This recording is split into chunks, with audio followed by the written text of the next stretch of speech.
one of my questions has to do with if you have any bias training that your officers undergo. And the reason that I ask that, because as a civil rights lawyer, I have learned so many times in having to deal with law enforcement that there usually is not a perception of a threat when it is a young white male, even if they are carrying a long gun. Yet a lot of times, at least in this country, when it comes to law enforcement, there is a perceived threat just by somebody having a little bit more melanin in their skin. So I'm curious to know, because a lot of times, one of the things that we have consistently pushed for on my side of things, and when I say my side, is once we are looking at a tragedy in which law enforcement made an error, is the bias training and whether or not our officers are getting it. So I'm curious to know, in some of the training that you talk about that is part of your budget, has bias training been part of that? Yes, it is. Okay, thank you.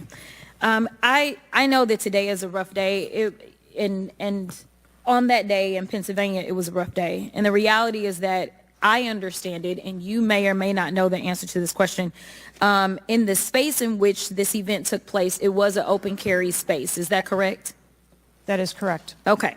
So I hail from the state of Texas, and interestingly enough, I was serving in the state house right after there was a mass shooting in El Paso. We had an opportunity to do right by our citizens in Texas, but we did not. Instead, they passed permitless carry. And what my colleagues kept trying to get you to answer, because we want to come up with solutions, we don't want to keep pointing the finger. And right now, you've got a bunch of fingers that are pointed at you.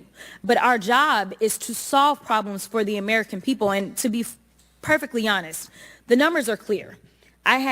I think almost every major law enforcement agency come forward and say that they were against permitless carry because they said that their jobs would be made more difficult.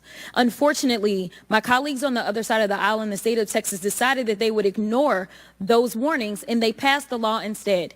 And right after they passed that law, we ended up with Uvalde.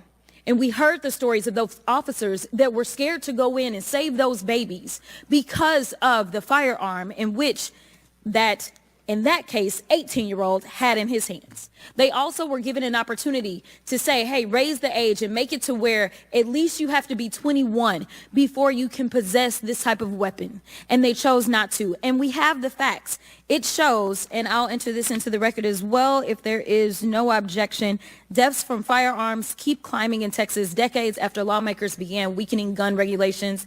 That is from the Texas Tribune. Without objection, so ordered. Thank you so much. The last thing that I'm just going to make a point of saying is that we all care about this issue because we know that there has been a spike in violence, political violence in this country. Are you aware of the fact that the numbers are higher right now? Yes. Okay. In addition to that, and I'm going to point a little blame at ourselves, because right now you got all the fingers pointed at you. But the reality is that we have a number of congressional members that are consistently engaging in violent rhetoric, and it needs to be toned down. The reality is that people are listening and they're paying attention, but unfortunately, another thing that is happening because we're not getting answers from you today is the conspiracy theories. They have already began. Have you heard of any of the conspiracies? Yes. Okay.